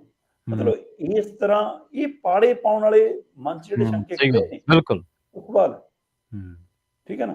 ਅੱਜ ਸਵਾਲ ਸਰਕਾਰ ਤੇ ਵੀ ਹੋਣਾ ਕਿ ਭਾਈ ਦੱਸੋ ਹੁਣ ਉਹ ਦੂਬੇ ਨਾਂ ਦਾ ਬੰਦਾ ਫੜ ਹੋ ਗਿਆ, ਹੁਣ ISS ਦਾ ਕਹਿਣਾ ਤੇ ਕਿਹਦਾ ਕਹਿਣਾ ਉਹਨੂੰ। ਸਹੀ ਗੱਲ ਹੈ। ਜਿਹੜਾ ਦਰਬਾਰ ਸਾਹਿਬ ਅਜੇ ਤਾਂ ਜਦ ਕਿ ਮੈਂ ਉਹਨੂੰ ਸਿਰਫ ਟੂਲ ਮੰਨਦਾ ਕਿ ਉਹ ਤਾਂ ਇੱਕ ਟੂਲ ਹੈ, ਅਸਲੀ ਤੱਕ ਤਾਂ ਪਹੁੰਚੋ ਕਿ ਪਿੱਛੇ ਸ਼ਰਾਰਤ ਕੌਣ ਹੈ, ਕਿਹਦੀ ਸਾਜ਼ਿਸ਼ ਹੈ, ਰਾਜਨੀਤਿਕ ਸਾਜ਼ਿਸ਼ ਹੈ ਕਿ ਧਾਰਮਿਕ ਸਾਜ਼ਿਸ਼ ਹੈ ਨਾ। ਸੋ ਇਸ ਲਈ ਮਤਲਬ ਕਿ ਪ੍ਰਕਾਸ਼ ਪੁਰਬ ਦੇ ਲਈ ਇਹ ਅਪੀਲ ਜਾਂ ਇਹ ਤਿਆਰੀ ਤੋਂ ਬਾਅਦ ਸਾਰੀਆਂ ਨਜ਼ਰਾਂ ਭਾਰਤ ਸਰਕਾਰ ਤੇ ਨੇ, ਜ਼ਿੰਮੇਵਾਰੀ ਉਹਦੀ ਬਣਦੀ ਹੈ ਕਿ ਉਹਦੇ ਵਿੱਚ ਕੀ ਰੋਲ ਨਿਭਾਉਂਦਾ, ਉਹ ਦੇਖਣ ਵਾਲੀ ਗੱਲ। ਜੀ ਜੀ। ਤੇ ਅਗਲੀ ਗੱਲ ਕਰੀਏ SGPC ਚੋਣਾਂ ਦੀ। SGPC ਦੇ ਪ੍ਰਬੰਧਨ ਦੇ ਹਵਾਲੇ ਦੇ ਨਾਲ ਆਪਾਂ ਹਮੇਸ਼ਾ ਇੱਕ ਗੱਲ ਸੁਣਦੇ ਹਾਂ ਸਾਰੇ ਸਿੱਖ ਭਾਈਚਾਰੇ ਤੋਂ ਵੀ ਉੱਥੇ ਜਿਹੜੀ ਇੱਕੋ ਹੀ ਧਿਰ ਆ ਜਿਹਦਾ ਕੰਟਰੋਲ ਹੈ, ਜਿਹੜੀ ਕਬਜ਼ੇ ਦੇ ਵਿੱਚ ਹੈ, ਤੇ ਇਸ ਕਰਕੇ ਉਹਨਾਂ ਦੇ ਜਿਹੜੇ ਫੈਸਲੇ ਨੇ ਉਹ ਰਾਜਨੀਤੀ ਤੋਂ ਪ੍ਰੇਰਿਤ ਹੁੰਦੇ ਨੇ, ਜਿਸ ਕਰਕੇ ਉਹ ਫੈਸਲੇ ਸਰਪ੍ਰਵਾਨਿਤ ਨਹੀਂ ਹੁੰਦੇ। ਇਹਦੀਆਂ ਚੋਣਾਂ ਬਾਰੇ ਹਮੇਸ਼ਾ ਚਰਚਾ ਚੱਲਦੀ ਰਹਿੰਦੀ ਹੈ ਵੀ ਚੋਣ ਹੋਊਗੀ ਫਿਰ ਕੋਈ ਨਵੀਂ ਧਿਰ ਦੇ ਹਵਾਲੇ ਇਹਦਾ ਕੰਟਰੋਲ ਜਾਂ ਨਵੀਂ ਧਿਰ ਕੋਲੇ ਸਾਰਾ ਕੁਝ ਜਿਹੜਾ ਪ੍ਰਬੰਧਨ ਉਹ ਜਾ ਸਕਦਾ। ਕਿਆਸ ਰਹੀਆਂ ਨੇ ਤਾਂ ਫਿਰ ਪਰ ਖਬਰ ਇਹ ਆ ਰਹੀ ਹੈ ਵੀ ਜਿਹੜੀਆਂ SGPC ਦੀਆਂ ਚੋਣਾਂ ਇਹ ਫਿਰ ਲੜਕ ਗਈਆਂ ਜੀ। ਬਿਲਕੁਲ ਜੀ। ਸ਼੍ਰੋਮਣੀ ਗੁਰਦੁਆਰਾ ਪ੍ਰਬੰਧਕ ਕਮੇਟੀ ਜੀ, ਮਤਲਬ ਗੁਰਦੁਆਰਿਆਂ ਦੇ ਪ੍ਰਬੰਧ ਕਰਨ ਵਾਲੀ ਕਮੇਟੀ। ਇਸ ਕਮੇਟੀ ਦਾ ਦਾਇਰਾ ਇੰਨਾ ਵਿਸ਼ਾਲ ਹੋਣਾ ਚਾਹੀਦਾ ਸੀ ਕਿ ਜਿੱਥੇ ਜਿੱਥੇ ਸਿੱਖ ਜਾਵੇ ਉੱਥੇ ਉੱਥੇ ਦੇ ਗੁਰੂ ਘਰਾਂ 'ਚ ਇਹਨਾਂ ਦੀ ਨੁਮਾਇੰਦਗੀ ਹੋਵੇ, ਉੱਥੋਂ ਦੇ ਮੈਂਬਰ ਇਹਨਾਂ ਨਾਲ ਜੁੜਨ ਤੇ ਇਹ ਉਸ ਨੂੰ ਅੰਤਰਰਾਸ਼ਟਰੀ ਪੱਧਰ ਤੱਕ ਲੈ ਕੇ ਜਾਣ ਕਿ ਉੱਥੋਂ ਦੇ ਨੁਮਾਇੰਦਿਆਂ ਦੀ ਵੀ ਚੋਣ ਹੋਵੇ ਤੇ ਉਹ ਵੀ ਇੱਥੇ ਬਣ। ਪਰ ਹੋਇਆ ਉਲਟਾ ਜੀ। ਤਖਤ ਸ੍ਰੀ ਪਟਨਾ ਸਾਹਿਬ, ਤਖਤ ਸ੍ਰੀ ਨੰਦੇੜ ਸਾਹਿਬ, ਉੱਥੇ ਤੱਕ ਤੁਹਾਡੀ ਪਹੁੰਚ ਅਪਰੋਚ ਨਹੀਂ ਰਹੀ। ਦਿੱਲੀ 'ਚੋਂ ਤੁਸੀਂ ਬਾਹਰ ਹੋ, ਹਰਿਆਣੇ ਨੇ ਵੱਖਰੀ ਕਮੇਟੀ ਬਣਾ ਲਈ ਤੇ ਤੁਸੀਂ ਵੀ ਹੁਣ ਸੂਬੇ ਦੀ ਕਮੇਟੀ ਬਣ ਕੇ ਰਹਿ ਗਏ। ਜੀ ਜੀ। ਇਹਦੇ ਨਾਲ ਤਾਂ ਫਿਰ ਆਪਣਾ ਐਕਟਿਵ ਬਦਲੋ, ਕੇਂਦਰ ਦੇ ਜ਼ਰੂਰ ਗੋਡੇ ਰਗੜਨੇ। ਜਿਵੇਂ ਦਿੱਲੀ ਵਾਲੀ ਬਣ ਗਈ ਉਵੇਂ ਹਰਿਆਣੇ ਬਣ ਗਈ, ਤੁਸੀਂ ਬਣਾ ਲਓ ਕਿ ਭਾਈ ਸਹੀ ਹੈ ਪੰਜਾਬ ਦੀ ਸਾਡੀ ਵੀ ਹੋਊਗੀ। ਚਲੋ ਜੀ, ਘੱਟੋ ਘੱਟ ਚੋਣਾਂ ਦਾ ਸਮੇਂ ਸਿਰ ਹੋਣਾ। ਕੇਂਦਰ ਕੰਨੀ ਤਾਂ ਨਹੀਂ ਝਾਕਣਾ ਪਊ, ਹਰ 5 ਸਾਲ ਬਾਅਦ ਹੋਣ। ਤੇ ਜੇ ਕੇਂਦਰ ਵਾਲਾ ਮਸਲਾ ਹੈ, ਕਿਉਂ ਭੱਜ ਰਿਹਾ ਜੀ ਕੇਂਦਰ ਚੋਣਾਂ ਕਰਾਉਣ ਤੋਂ? ਪਹਿਲਾਂ ਤਾਂ ਚਲੋ ਮੰਨ ਲਈਏ ਕਿ ਅਕਾਲੀ ਦਲ ਨਾਲ ਗੱਠਜੋੜ ਸੀ ਤੇ ਅਕਾਲੀ ਨੂੰ ਲੱਗਦਾ ਸੀ ਕਿ ਮਸਾਂ ਪੈਰ ਥੱਲੇ ਬਟੇਰ ਆਇਆ, ਜੇ ਇਹ ਵੀ ਗਿਆ ਤਾਂ ਫਿਰ ਰਹਿ ਕੀ ਗਿਆ। ਇਸ ਲਈ ਉਹ ਨਹੀਂ ਚਾਹੁੰਦੇ ਕਿ ਚੋਣਾਂ ਨਾ ਹੋਣ, ਮੈਂਬਰ ਚਾਹੇ ਚੜਾਈ ਕਰਦੇ ਜਾਣ, ਚਾਹੇ ਵਿਦੇਸ਼ਾਂ ਨੂੰ ਚਲੇ ਜਾਣ, ਹੈ ਨਾ, ਗਿਣਤੀ ਚਾਹੇ ਘਟਦੀ ਰਹੇ ਪਰ ਕੰਟਰੋਲ ਸਾਡਾ ਰਹੇ। ਜੀ ਜੀ। ਤੇ ਹੁਣ ਤਾਂ ਮਤਲਬ ਕਿ ਅਕਾਲੀ ਦਲ ਦਾ BJP ਦਾ ਗੱਠਜੋੜ ਨਹੀਂ। ਸਹੀ ਹੈ। ਫਿਰ ਕੇਂਦਰ ਸਰਕਾਰ ਚੋਣ ਕਰਾਉਣ ਤੋਂ ਕਿਉਂ ਭਗੌੜੀ ਹੁੰਦੀ ਹੈ? 2 ਦਹਾਕਿਆਂ ਦਾ ਸਮਾਂ ਲੰਘ ਗਿਆ, ਥੋੜਾ ਨਹੀਂ। ਮਤਲਬ 2 ਮਹੀਨੇ 4 ਮਹੀਨੇ 6 ਮਹੀਨੇ ਉੱਪਰ ਲੰਘ ਜਾਣਾ ਸਮਝ ਵੀ ਆਵੇ। ਜਾਂ ਕੋਈ ਮਤਲਬ ਨਹੀਂ ਕਿ ਕੋਈ ਬਹੁਤ ਮਾਹੌਲ ਖਰਾਬ ਹੈ ਜੀ, ਕੁਛ ਹੈ ਜੀ, ਵਾਹ ਹੈ ਜੀ, ਕੁਛ ਵੀ ਨਹੀਂ।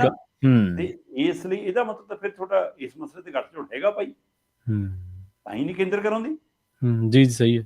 ਜਾਂ ਫਿਰ ਕੇਂਦਰ ਇੰਤਜ਼ਾਰ ਕਰ ਰਹੀ ਹੈ ਕਿ ਜਿੱਦਣ ਤੁਸੀਂ ਸਾਰੇ ਮੰਤਰੀ ਹੋ ਜਾਓ, ਪੰਜਾਬ 'ਚ ਅਸੀਂ ਸੱਤਾ ਤੇ ਆ ਜਾਈਏ, ਫਿਰ ਅਸੀਂ ਗੁਰਦੁਆਰਾ ਦਾ ਕੰਟਰੋਲ ਵੀ ਆਪਣੇ RSS ਵਾਲੇ ਤੋਂ ਕਰਾ ਲਈਏ, ਰਾਸ਼ਟਰੀ ਸਿੱਖ ਸੰਗਤ ਵੀ ਬਣਾਇਆ ਅਗਲਿਆਂ ਨੇ, ਬਿਲਕੁਲ ਜੀ ਬਿਲਕੁਲ। ਫਿਰ ਅਗਲੇ ਉਹਨਾਂ ਤੋਂ ਵੀ ਕਰਾ ਲੈਣਗੇ। ਫਿਰ ਕੀ ਉਸ ਲਈ ਇੰਤਜ਼ਾਰ ਕੀਤਾ ਜਾ ਰਿਹਾ ਕਿ ਅਜੇ ਚੋਣਾਂ ਨਹੀਂ ਕਰਾਉਣੀਆਂ? ਲੰਘੇ ਦਿਨੀ ਮਤਲਬ ਭਾਰਤੀ ਚੋਣ ਕਮਿਸ਼ਨ ਨੇ ਕੇਂਦਰ ਸਰਕਾਰ ਦੇ ਹਵਾਲੇ ਨਾਲ ਗੁਰਦੁਆਰਾ ਚੋਣ ਕਮਿਸ਼ਨਰ ਜਸਟਿਸ SS ਸਾਰੋ ਸਾਹਿਬ ਨੂੰ ਤੈਨਾਤ ਕੀਤਾ। ਵੋਟਾਂ ਬਣਨ ਦੀ ਪ੍ਰਕਿਰਿਆ ਸ਼ੁਰੂ ਹੋ ਗਈ। ਸਿੱਖ ਭਾਈਚਾਰੇ ਨੇ ਉਤਸ਼ਾਹ ਨਹੀਂ ਦਿਖਾਇਆ ਵੋਟਾਂ ਬਣਾਉਣ 'ਚ, ਬਾਰ-ਬਾਰ ਹਾਂਜੀ ਬਿਲਕੁਲ, ਆਪਾਂ ਖਬਰ ਵੀ ਕੀਤੀ ਸੀ, ਬਿਲਕੁਲ। ਉਦਨ ਕਰਾ, ਬਾਰ-ਬਾਰ ਸੁਨੇਹੇ ਲਾ, ਚਲੋ ਜੀ ਫਿਰ ਵੀ ਕਰਾ ਕੇ 50 ਲੱਖ ਦੇ ਕਰੀਬ ਵੋਟਰ ਰਜਿਸਟਰਡ ਹੋ ਗਏ। ਬਹੁਤ ਹੈ ਜੀ। ਤੇ ਉਹਦੀ ਅਜੇ ਸੁਧਾਈ ਦਾ ਕੰਮ, ਉਹਦੀਆਂ ਖਾਮੀਆਂ ਦੂਰ ਕਰਨ ਦਾ ਪ੍ਰਕਿਰਿਆ ਜੇ ਚੱਲ ਰਹੀ ਆ। ਅਜੇ ਤੱਕ ਤਾਂ ਵੋਟਰ ਸੂਚੀ ਮੁਕੰਮਲ ਨਹੀਂ ਹੋਈ ਕਿ SS ਸਾਰੋ ਸਾਹਿਬ ਦਾ ਕਾਰਜਕਾਲ ਮੁੱਕ ਗਿਆ। ਉਹ ਕਾਰਜਕਾਲ 30 ਜੂਨ ਤੱਕ ਦਾ ਸੀ। 30 ਜੂਨ 2025 ਨੂੰ ਉਹਨਾਂ ਦਾ ਕਾਰਜਕਾਲ ਮੁਕੰਮਲ ਹੋ ਗਿਆ ਤੇ ਅੱਜ ਆਪਾਂ 19 ਭਾਰਤ ਦੇ ਹਿਸਾਬ ਨਾਲ 19 ਤਰੀਕ ਅੱਜ। ਜੀ ਜੀ। ਤੇ ਜਦੋਂ ਮੈਂ 19 ਤਰੀਕ 'ਚ ਗੱਲ ਕਰ ਰਿਹਾ, ਉਧਰ 19 ਦਿਨ ਉੱਪਰ ਹੋ ਗਏ ਕਾਰਜਕਾਲ ਮੁੱਕਿਆ ਨੂੰ। ਜੇ ਤੁਸੀਂ ਇੰਨੇ ਗੰਭੀਰ ਹੋ ਜਾਂ ਤਾਂ ਉਹਨਾਂ ਦਾ ਕਾਰਜਕਾਲ ਵਧਾਓ ਜਾਂ ਨਵੇਂ ਨੂੰ ਨਿਯੁਕਤ ਕਰੋ। ਸਹੀ ਹੈ। ਨਾ ਕਾਰਜਕਾਲ ਵਾਧੇ ਦੀ ਖਬਰ ਹੈ 19 ਦਿਨਾਂ ਤੋਂ, ਨਾ ਉਹਨਾਂ ਦੀ ਕਿਸੇ ਥਾਂ ਦੀ ਕਿਸੇ ਨਵੇਂ ਦੀ ਨਿਯੁਕਤੀ ਹੈ। ਕਿੰਨੀ ਗੰਭੀਰ, ਇਹਦਾ ਮਤਲਬ ਹੈ ਪਿਛਲੀਆਂ ਚੋਣਾਂ ਫਿਲਹਾਲ ਤਾਂ ਦੂਰ ਨੇ ਜੀ। ਜੀ ਬਿਲਕੁਲ ਬਿਲਕੁਲ। ਜਾਂਦਿਆਂ ਦੀ ਗੱਲ ਕਰੀਏ ਅਕਾਲੀ ਦਲ ਦੀ, ਤਰਨਤਾਰਨ ਦੇ ਇਲਾਕੇ ਮਾਝੇ ਦੇ ਵਿੱਚ ਇੱਕ ਵੱਡੇ ਝਟਕੇ ਤੋਂ ਬਾਅਦ ਹੁਣ ਇੱਕ ਝਟਕਾ ਪੁਆਧ ਵਾਲੇ ਏਰੀਏ ਦੇ ਵਿੱਚ ਵੀ ਲੱਗਿਆ। ਉੱਥੇ ਗਿਲਕੋ ਵੈਲੀ ਵਾਲਾ ਜਿਹੜਾ ਗਿੱਲ ਹੈ, ਖਰੜ ਤੋਂ ਚੋਣ ਵੀ ਲੜੀ ਹੈ। ਅਕਾਲੀ ਦਲ ਦੇ ਉਹਨਾਂ ਲੋਕਾਂ ਦੇ ਵਿੱਚ ਸ਼ੁਮਾਰ ਹੈ ਜਿਹੜੇ ਸਰਮਾਏਦਾਰ ਹੈ, ਜਿਹੜੇ ਖਰਚਾ ਕਰ ਸਕਦੇ ਨੇ ਜੇਬ ਦੇ ਵਿੱਚੋਂ। ਉਹ ਟਾਟਾ ਬਾਏ ਬਾਏ ਕਰ ਗਏ ਜੀ। ਬਿਲਕੁਲ ਜੀ। ਰਣਜੀਤ ਸਿੰਘ ਗਿੱਲ ਹੋਰੀ ਸਰਮਾਏਦਾਰ ਵੀ ਨੇ, ਕਲੋਨਾਈਜ਼ਰ ਵੀ ਵੱਡੇ ਨੇ, ਪੈਸੇ ਪੱਖੋਂ ਵੀ ਸੌਖੇ ਨੇ, ਪਰ ਉਹ ਸੁਹਿਰਦ ਬੰਦਿਆਂ 'ਚ ਵੀ ਗਿਣੇ ਜਾਂਦੇ ਨੇ। ਉਹਨਾਂ ਦੀ ਦਿੱਖ ਸਾਫ਼। ਇੱਥੇ ਹੋਰ ਕਲੋਨੀ ਵਾਲੇ ਵੀ ਜਿਹੜੇ ਕਈ ਅੰਦਰ ਬੈਠਾ ਇੱਕ ਤਾਂ, ਹਾਂਜੀ ਹਾਂਜੀ ਚਰਚਾ ਹੁੰਦੀ ਹੈ, ਉਹ ਸੰਨੀ ਨਿਕਲੇ ਵਾਲਾ ਬਾਜਵਾ ਕੀ ਹੈ ਨਾ, ਉਹਦੇ ਖਾਸੇ ਚਰਚੇ ਰਹਿੰਦੇ ਨੇ। ਪਰ ਇੱਧਰ ਉਹਦੇ ਮੁਕਾਬਲੇ ਇਹਨਾਂ ਨੂੰ ਕਾਫੀ ਠੀਕ ਠਾਕ ਮੰਨਿਆ ਜਾਂਦਾ ਕਿ ਵੀ ਇਹ ਸੁਹਿਰਦ ਬੰਦਾ ਹੈ, ਗੰਭੀਰ ਬੰਦਾ ਹੈ, ਸਾਊ ਬੰਦਾ ਹੈ। ਇਹਨੇ 2 ਚੋਣਾਂ ਲੜੀਆਂ, ਦੋਵੇਂ ਵਾਰ ਬਦਕਿਸਮਤੀ ਕਹਿ ਲਓ ਜਾਂ ਕੁਛ ਕਹਿ ਲਓ, ਇਲਾਕੇ ਦੇ ਲੋਕ ਕਹਿੰਦੇ ਕਿ ਵੀ ਜੇ ਇਹ ਜਿੱਤਿਆ ਹੁੰਦਾ ਸ਼ਾਇਦ ਕੁਛ ਸੁਧਾਰ ਹੁੰਦਾ ਸਾਡਾ। ਇਹਨੂੰ ਖਾਣ ਦੀ ਭੁੱਖ ਨਹੀਂ, ਕੁਛ ਨਹੀਂ ਭੁੱਖ। ਪਹਿਲੀ ਵਾਰ ਕੰਵਰ ਸੰਧੂ ਜਿੱਤੇ ਤੇ ਉਹ ਉਵੇਂ ਸਹੀ ਮੈਨੇ ਸਿਆਸਤਦਾਨ ਹੈ ਹੀ ਨਹੀਂ ਸੀ, ਹੈ ਨਾ। ਤੇ ਫਿਰ ਇਸ ਵਾਰ ਬੀਬੀ ਅਨਮੋਲ ਗਗਨ ਜਿੱਤੀ, ਉਹ ਮੈਂ ਕਹਿੰਦਾ ਸਿਰੇ ਦੀ ਸਿਆਸਤਦਾਨ ਨਿਕਲੀ। ਹਾਂਜੀ ਹਾਂਜੀ ਬਿਲਕੁਲ। ਚਲੋ ਲੈ ਦੇ ਕੇ 2 ਵਾਰ ਖਰੜ ਦੇ ਲੋਕਾਂ ਦੇ ਕੋਈ ਪੱਲੇ ਨਹੀਂ ਪਿਆ। ਇਹ 2 ਚੋਣਾਂ ਇਹ ਹਾਰੇ। ਹੁਣ ਜਦੋਂ ਦੁਬਾਰਾ ਤੋਂ ਅਕਾਲੀ ਦਲ ਦਾ ਕਹਿਣ ਨੂੰ ਗਠਨ ਹੋਇਆ ਜੀ, ਪ੍ਰਧਾਨ ਜੀ ਨਵੇਂ ਦੁਬਾਰਾ ਚੁਣ ਹੋਏ ਤੇ ਕਮੇਟੀਆਂ ਬਣੀਆਂ, ਖਰੜ ਖੇਤਰ ਤੋਂ ਜਿਹੜੀ ਨੁਮਾਇੰਦਗੀ ਹੋਈ, ਜਿਹੜੇ ਨੁਮਾਇੰਦੇ ਵਿੱਚ ਆਏ, ਉਹਨਾਂ ਤੋਂ ਰਣਜੀਤ ਸਿੰਘ ਗਿੱਲ ਤੇ ਇਹਨਾਂ ਦੇ ਸਾਥੀ ਖੁਸ਼ ਨਹੀਂ ਸੀ। ਠੀਕ ਹੈ ਜੀ। ਉਸ ਢੰਗ ਤਰੀਕੇ ਤੋਂ ਖੁਸ਼ ਨਹੀਂ ਸੀ। ਉਹ ਕਹਿੰਦੇ ਭਰੋਸੇ 'ਚ ਵੀ ਨਹੀਂ ਲਿਆ ਜਾਂਦਾ, ਸਾਨੂੰ ਪੁੱਛਿਆ ਕਿਛਿਆ ਵੀ ਨਹੀਂ ਜਾਂਦਾ, ਕੀ ਸਿਰਫ ਅਸੀਂ ਫੰਡਾਂ ਲਈ ਚੋਣਾਂ ਲਈ ਹੋ। ਸਹੀ ਗੱਲ। ਸੋ ਇਸ ਲਈ ਉਹਨਾਂ ਨੇ ਫਿਰ ਅੱਜ ਮੀਡੀਆ ਸਾਹਮਣੇ ਆ ਕੇ ਕਿਹਾ ਜੀ ਕਿ ਸਾਰੀ ਦੀ ਰਾਏ ਨਾਲ ਮੈਂ ਇਹ ਮੁੱਢਲੀ ਮੈਂਬਰਸ਼ਿਪ ਵੀ ਛੱਡ ਰਿਹਾ, ਅਕਾਲੀ ਦਲ ਤੋਂ ਬਾਹਰ ਹਾਂ, ਮੈਂ ਅਕਾਲੀ ਦਲ ਦਾ ਹਿੱਸਾ ਨਹੀਂ। ਕੁਝ ਤਰ੍ਹਾਂ ਕਹਿੰਦੇ ਵੀ ਅਜਿਹਾ ਸੁਰਦ ਬੰਦੇ ਨੂੰ ਤਾਂ 5 ਮੈਂਬਰੀ ਕਮੇਟੀ ਦੇ ਨਾਲ ਤੁਰਨਾ ਚਾਹੀਦਾ, ਉਧਰ ਮੈਂਬਰਸ਼ਿਪ ਲੈਣੀ ਚਾਹੀਦੀ ਹੈ, ਚਲੋ ਅਕਾਲੀ ਦਲ ਦਾ ਜੁੜਾਵ ਤਾਂ ਰਹੇ। ਕੁਝ ਤਰ੍ਹਾਂ ਕਹਿੰਦੀਆਂ ਕਿ ਨਹੀਂ ਵੀ ਇਹ BJP 'ਚ ਜਾਣਗੇ। ਠੀਕ ਹੈ ਨਾ। ਕੁਝ ਕਹਿੰਦੇ ਹੋ ਸਕਦਾ ਕਾਂਗਰਸ ਵਾਲੇ ਨੂੰ ਲੋੜ ਹੁੰਦੀ ਹੈ ਬੰਦਿਆਂ ਦੀ, ਅੱਜ ਕੱਲ੍ਹ ਉਹਨਾਂ ਨੂੰ ਬੰਦੇ ਨਹੀਂ ਪੂਰੇ ਹੁੰਦੇ, ਉਹਨਾਂ ਦੇ ਬੰਦੇ ਆਲੇ ਦੁਆਲੇ ਤੁਰੇ ਹੋਏ ਨੇ ਕਿ ਉਹ ਪਹੁੰਚ ਅਪਰੋਚ ਕਰ ਲੈਣ। ਇਹ ਹੁਣ ਬਾਅਦ ਦੀਆਂ ਗੱਲਾਂ ਨੇ। ਠੀਕ ਹੈ। ਪਰ ਜਿਹੜਾ ਕ੍ਰਾਈਟੇਰੀਆ ਫਿੱਟ ਬੈਠਦਾ ਵੈਸੇ ਉਹ ਹੈ ਜੀ ਆਮ ਆਦਮੀ ਪਾਰਟੀ ਵਾਲਾ, ਕਿ ਉਹਨਾਂ ਨੂੰ ਸਰਮਾਏਦਾਰ ਬੰਦੇ ਅੱਜ ਕੱਲ੍ਹ ਦਿੱਲੀ ਭੇਜਣ ਦਾ ਬਹੁਤ ਸ਼ੌਂਕ ਪਿਆ। ਵੈਸੇ ਇੱਕ ਮੋੜ ਕੇ ਲਿਆਂਦਾ ਸੰਜੀਵ ਅਰੋੜਾ, ਹੈ ਨਾ, ਬਾਕੀ ਕੀ ਲਵਲੀ ਵਾਲਾ, ਕੀ ਹੋਰ ਇੱਕੋ, ਹੈ ਨਾ, ਕਈ ਭੇਜੇ ਨੇ ਇੱਦਾਂ। ਸੋ ਇਹ ਵੀ ਚਰਚਾ ਜੀ ਕਿਤੇ ਰਾਜ ਸਭਾ ਹੁਣ ਇਹਨੂੰ ਤਾਂ ਨਹੀਂ ਭੇਜਣਾ, ਹੈ ਨਾ। ਪਰ ਇਹ ਅਜੇ ਮਤਲਬ ਕਿ ਮੁੱਢਲੀਆਂ ਚਰਚਾਵਾਂ ਨੇ, ਕੋਈ ਅਧਿਕਾਰਤ ਕੋਈ ਗੱਲ ਨਹੀਂ। ਹੋ ਸਕਦਾ ਉਹਨਾਂ ਨੇ ਰੰਜ ਤੋਂ ਦੂਰ ਜਾਣਾ ਹੋਵੇ, ਪਰ ਮੰਨਿਆ ਜਾ ਰਿਹਾ ਕਿ ਉਹ BJP ਜਾਂ ਆਮ ਆਦਮੀ ਪਾਰਟੀ ਦਾ ਵੀ ਰੁਖ ਕਰ ਸਕਦੇ। ਦੇਖੋ ਜਿਵੇਂ ਤੁਸੀਂ ਉਹਨਾਂ ਦੇ ਬਾਰੇ ਦੱਸ ਰਹੇ ਸੀ ਤੇ ਸਰਮਾਏਦਾਰ, ਉਸ ਹਿਸਾਬ ਦੇ ਬੰਦੇ ਕੋਲ ਤਾਂ ਬਹੁਤ ਆਪਸ਼ਨਸ ਹੁੰਦੀਆਂ ਨੇ। ਹਰ ਕੋਈ ਬੰਦਾ ਮਿਲਣਸਾਰ ਬੰਦੇ ਨੂੰ, ਲੋਕਾਂ ਦੇ ਵਿੱਚ ਵਿਚਰਨ ਵਾਲੇ ਬੰਦੇ ਦੀ ਸਿਆਸਤਦਾਨ ਦੀ ਲੋੜ ਰਹਿੰਦੀ ਹੈ, ਖਾਸ ਕਰਕੇ ਜਿਹੜਾ ਬੇਦਾਗ ਹੈ, ਜਿਹਦੀ ਇਲਾਕੇ ਦੇ ਵਿੱਚ ਇਹ ਵੀ ਕਿਹਾ ਜਾਂਦਾ ਵੀ ਬਈ ਉਹਨੇ ਕੋਈ ਘੁਟਾਲਾ ਨਹੀਂ ਕਰਨਾ, ਕੋਈ ਪੈਸਾ ਨਹੀਂ ਖਾਣਾ, ਉਹ ਪਹਿਲਾਂ ਹੀ ਸਮਰੱਥ ਆਰਥਿਕ ਤੌਰ ਤੇ। ਪਰ ਅਕਾਲੀ ਦਲ ਦੇ ਲਈ ਇੱਕ ਵੱਡਾ ਸਵਾਲ ਹੈ ਕਿ ਅਕਾਲੀ ਦਲ ਤੋਂ ਕਈ ਲੋਕ ਉਹਨਾਂ ਦੇ ਫੈਸਲਿਆਂ ਕਰਕੇ, ਉਹਨਾਂ ਦੇ ਜਿਹੜੇ ਕਦਮ ਚੁੱਕੇ ਜਾ ਰਹੇ ਨੇ ਉਹਨਾਂ ਕਰਕੇ, ਕਈ ਲੋਕ ਉਹਨਾਂ ਦੀ ਬਦਲੀ ਆਈਡੀਓਲੋਜੀ ਕਰਕੇ, ਕਿ ਉਹ ਕਦੇ ਸੈਂਟਰ ਹੋ ਜਾਂਦੇ ਨੇ, ਕਦੇ ਪੰਥਕ ਹੋ ਜਾਂਦੇ ਨੇ ਕਿ ਉਹਨਾਂ ਨੂੰ ਸਮਝ ਨਹੀਂ ਸੱਚੋ ਪੰਜ ਕਰਕੇ। ਮਤਲਬ ਚਾਰ ਚੁਫੇਰਿਓਂ, ਚਾਹੇ ਉਹ ਆਈਡੀਓਲੋਜੀ ਦਾ ਸੰਕਟ ਹੈ, ਚਾਹੇ ਉਹ ਫੈਸਲਿਆਂ ਦਾ ਸੰਕਟ ਹੈ, ਚਾਹੇ ਉਹ ਫੈਸਲਿਆਂ ਤੋਂ ਬਾਅਦ ਉੱਠੀ ਜਿਹੜੇ ਵਿਰੋਧ ਦਾ ਸੰਕਟ ਹੈ, ਪਰ ਅਕਾਲੀ ਦਲ ਦੇ ਲਈ ਇੱਕ ਜਿਹੜਾ ਵੱਡਾ ਸੰਕਟ ਦੇ ਰੂਪ ਦੇ ਵਿੱਚ ਦੇਖਿਆ ਜਾ ਸਕਦਾ, ਕਿਉਂਕਿ ਇੱਕ ਸੀਟ ਤੇ ਇਸ ਤਰ੍ਹਾਂ ਦਾ ਅਕਸ ਰੱਖਣ ਵਾਲਾ ਬੰਦਾ ਨਾ ਸਿਰਫ ਉਹ ਸੀਟ ਤੱਕ ਸੀਮਿਤ ਹੁੰਦਾ, ਬਲਕਿ ਉਹਦਾ ਲੋਕ ਸਭਾ ਚੋਣਾਂ ਦੇ ਵਿੱਚ ਵੀ ਵੱਡਾ ਰੋਲ ਹੁੰਦਾ, ਉਹਦਾ ਆਮ ਦੂਜੇ ਇਲਾਕਿਆਂ ਦੇ ਵਿੱਚ ਵੀ ਆਧਾਰ ਮੰਨਿਆ ਜਾਂਦਾ। ਪਰ ਅਕਾਲੀ ਦਲ ਨਾ ਸਿਰਫ ਸਰਮਾਏਦਾਰ ਬਲਕਿ ਉਹਨਾਂ ਲੋਕਾਂ ਨੂੰ ਵੀ ਗਵਾ ਰਿਹਾ ਜਿਨ੍ਹਾਂ ਨੇ ਅਕਾਲੀ ਦਲ ਸਿੰਜਿਆ ਸੀਗਾ ਜੀ। ਬੇਸ਼ੱਕ ਉਹ ਸਰਮਾਏਦਾਰ ਨਹੀਂ ਸੀ, ਪਰ ਉਹ ਅਕਾਲੀ ਦਲ ਦੀ ਹਸਤੀ ਤੇ ਅਕਾਲੀ ਦਲ ਦੇ ਹੋਣ ਦੇ ਲਈ ਲੜਦੇ ਜ਼ਰੂਰ ਸੀਗੇ। ਸ਼ਰਮਾ ਜੀ, ਇਹਨਾਂ ਖਾਸ ਖਬਰਾਂ ਤੇ ਖਾਸ ਜਾਣਕਾਰੀਆਂ ਦੇ ਲਈ ਤੁਹਾਡਾ ਬਹੁਤ-ਬਹੁਤ ਧੰਨਵਾਦ ਜੀ। ਸਤਿ ਸ਼੍ਰੀ ਅਕਾਲ। ਬਹੁਤ ਸ਼ੁਕਰੀਆ। ਸਤਿ ਸ਼੍ਰੀ ਅਕਾਲ। ਪ੍ਰੋਗਰਾਮ ਖਬਰ ਤੇ ਨਜ਼ਰ ਨੂੰ ਆਪਾਂ ਇੱਥੇ ਹੀ ਸਮਾਪਤ ਕਰਾਂਗੇ। ਸਮਾਂ ਇਜਾਜ਼ਤ ਨਹੀਂ ਦਿੰਦਾ। ਜੁੜੇ ਰਹੋ ਪੰਜਾਬੀ ਰੇਡੀਓ ਐਸੇ ਦੇ ਨਾਲ। ਤੁਹਾਡਾ ਸਾਰਿਆਂ ਦਾ ਬਹੁਤ-ਬਹੁਤ ਧੰਨਵਾਦ। ਸਤਿ ਸ਼੍ਰੀ ਅਕਾਲ।